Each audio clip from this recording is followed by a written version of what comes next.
Hi, thanks for joining Real Estate Views with Karen Lynch this afternoon. Today's topic for discussion is contract negotiations, specifically the attorney inspection review period of the transaction. Many consumers today feel like once the buyer and the seller agree on a price and perhaps a contract date, that negotiations are completed. Well, that's far from the truth. Oftentimes, negotiations take place all the way up until the closing table. And so, this very important phase, which is referred to as the AI review period in the industry, is very critical to the success of the closing. So, I have the honor of Allison Walsh joining me here today. Allison is with Fornaro Law in LaGrange. Thank you so much for taking your time out of your busy schedule to join me. Thank you, Karen, for having me. Yeah. I'm flattered. I was flattered you asked, so thanks for having us. Yes, great. So Allison has been practicing real estate law for about 20 years, maybe off and on, to take care of family scenarios once in a while. But I've been licensed as an attorney for 20 years, but practicing specifically in real estate law about the past 2 years. Okay, awesome. And those past 2 years, you've become very skilled at contract negotiations. So again, I know you'll be able to add a lot to this topic. I certainly hope so. Yeah, so thanks again. But before we go into the discussion, I just want to tell everybody what is the attorney inspection review period. As I mentioned, once the buyer and seller sign on the dotted line, it becomes an executable contract. And at that point, the attorney inspection review period begins. And typically it's a 5 business day time frame. So it's very short, but it's very important. Sometimes it'll extend beyond that. But in Illinois, it's very common for both the buyer and the seller to hire an attorney to advocate for them on their behalf during the negotiations and throughout the contract transaction, cycle. And so that's really where the attorneys jump in and become a very important part of the transaction and kind of take over, I guess, from that point. So that's what that period is. So as an attorney, if you could explain to us what you feel your role is in that portion of the contract and what is important for you to obtain in order to effectively advise your clients. Yes. And just so you know, I've written down a few notes Sure. to help focus my thoughts. And Yeah. I've given this a little bit of thought before today as well. Yeah. So I will be glancing at my notes occasionally. Sure. At Fornaro Law, we believe that there are 3 main roles for the attorney during the attorney review and inspection period. Okay. We are there to educate, to guide, and to protect the client. Okay. 3 most important roles. Most of the time in a real estate transaction, the attorney comes in after the contract has been signed by both the buyer and the seller. So it's important that we begin, the first step is to educate the client on various important provisions of the contract, making certain the client understands those important provisions. For example, the attorney review and inspection period, and that those periods do have deadlines, finance contingencies. Perhaps if the contract is contingent upon the buyer selling their home, perhaps there's a post-closing possession agreement, provisions of that nature. It's our job to make sure the client understands those provisions and understands the obligations that must be met by the client. If any of those things need to be changed or modified, now's the time to do it in the attorney review and inspection phase.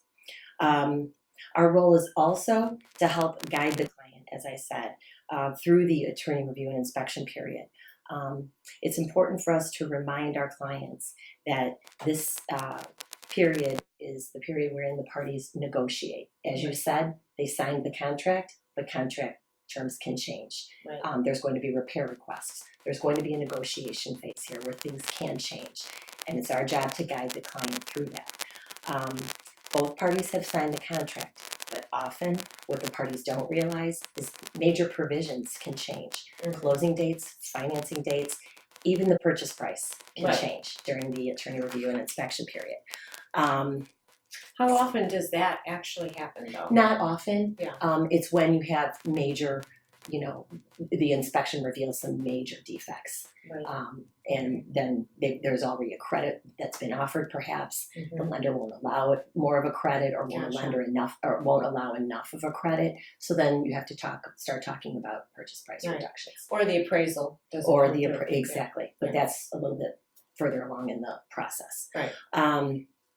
So for most people, this is their biggest asset, truly. The real estate transaction is perhaps the largest transaction Mhm. that a client may experience or may ever experience. Mhm. Consequently, it is an emotional transaction. Mhm. It's a very personal transaction. Also, most sellers take great pride in their homes, Mhm. and there's a lot of emotion. They've raised their family in their homes, and there's a lot of emotion behind that, and they can easily be offended by repair requests. Mhm. It's the attorney's job to try to take most of the emotion off of the table, to Okay. guide the client through the negotiation and remind them that this is a business transaction, Right. and to calm things down and to remind them of the end goal. Right. Do you want this house? Is that nick or that dent on the refrigerator really going to prevent you from raising your family in this beautiful home you loved when you walked through?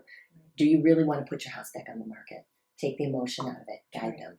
Right. The last final piece, or our last role, is to protect the client. For example, on the buy side, we're there to give legal advice on inspection requests. Mhm. We need to help the buyer balance what's in the inspection report and what they're allowed to ask in the contract, and what the contract allows.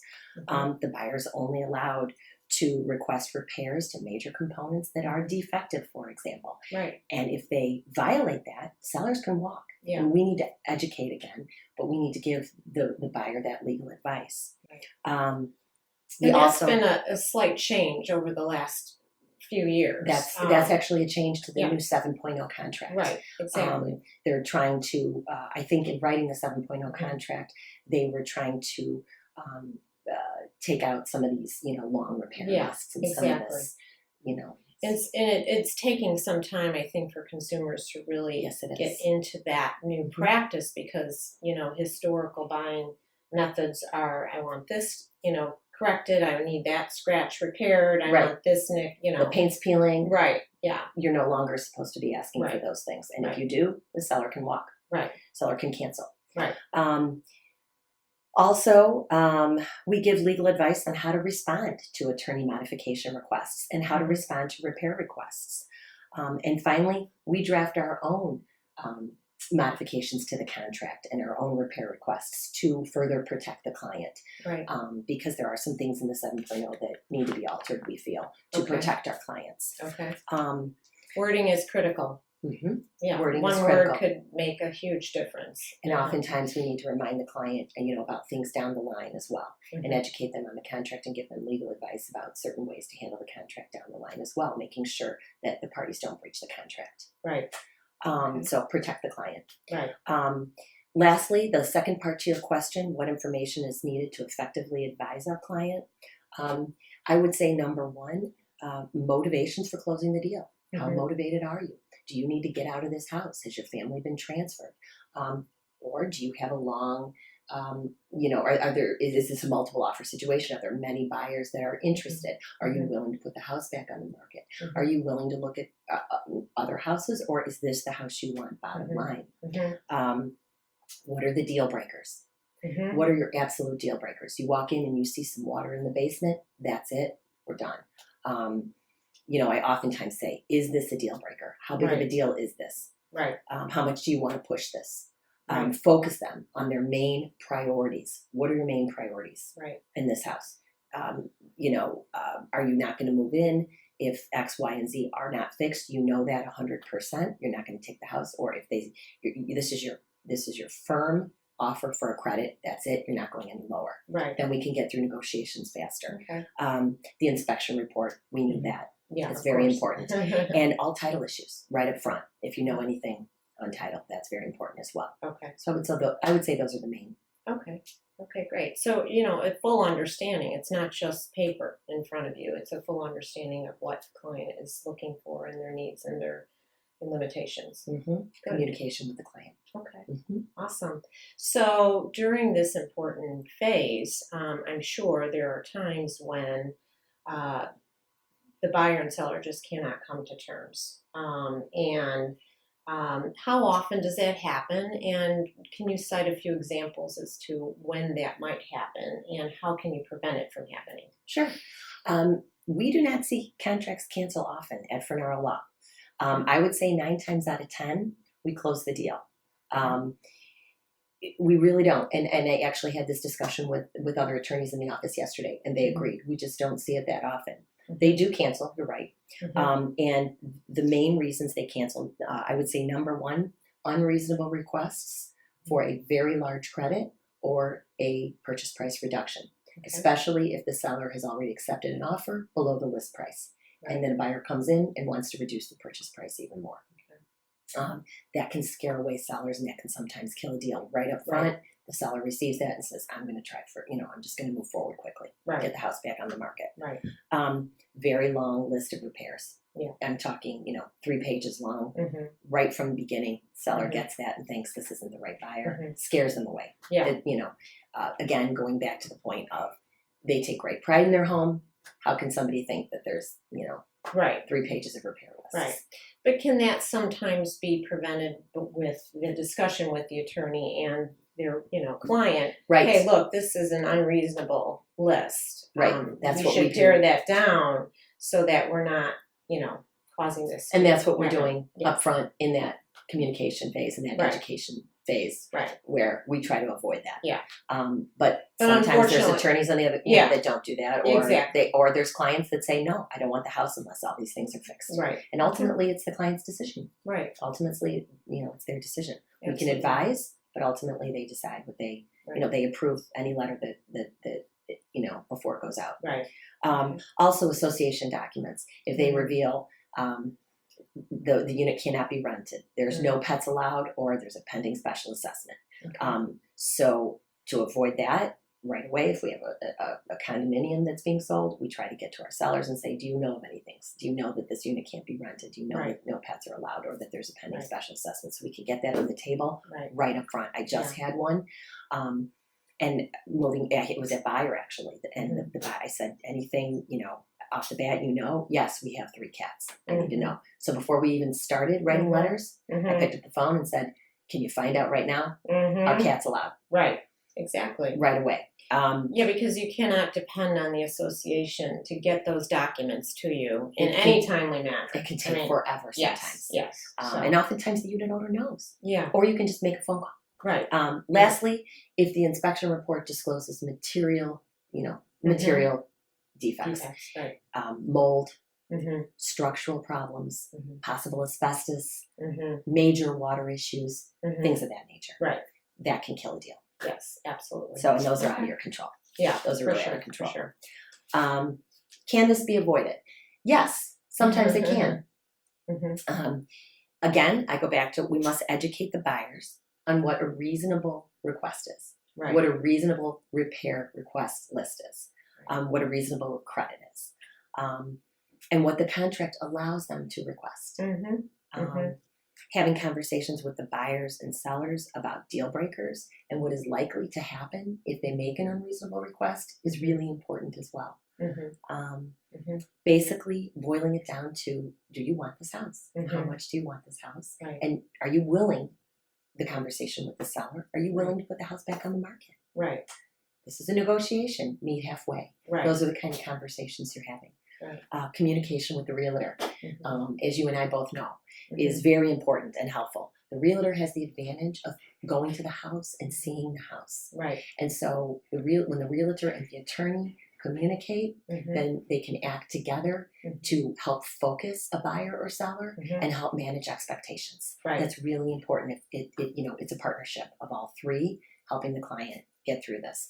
And I find when the communication is there, that the contract's less likely to cancel. I fully agree. Attorney is backing the realtor, and the realtor is backing the attorney, and that's very, very helpful. Lastly, keep reminding the sellers and the buyers that the inspectors are hired to find defects and problems. Right. They're paid to do so. And Exactly. they're going to find defects. And unless you're buying a brand new construction home, Even in that people case. have lived in the home. It's used. Right. And you're going to find dings and scratches and cracks. And again, managing their expectations that the inspector is paid to find these problems. Right. And there will be a long list on that inspection report. This is not personal. It's a negotiation. It's a business deal. Right. Often I tell my clients that are listing and selling, let's see what type of small minor things we can get off the table so that it's not so overwhelming when the inspector fills out the report. So, Right. Well, awesome. Thank you so much. Those were very, very insightful answers, and hopefully that helps people to understand really the importance of an attorney in this process, as well as this phase of the life cycle of the transaction. Much continued success to you. Thank you. At Fornaro Thank you, Law. Karen. And Thank you. I hope that you have only the simplest of transactions coming your way. That would be nice. That would be nice. I don't think that will happen, but Thanks so it keeps much. it interesting. Thanks for having me. I Okay. appreciate it. All right. Thanks so much. Thank you for tuning in today. Whether you're following my podcast on Facebook, SoundCloud, or YouTube, don't miss the next episode. Like or subscribe now to Real Estate Views with Karen Lynch. Tune in and find news and views that you can use. See you next time.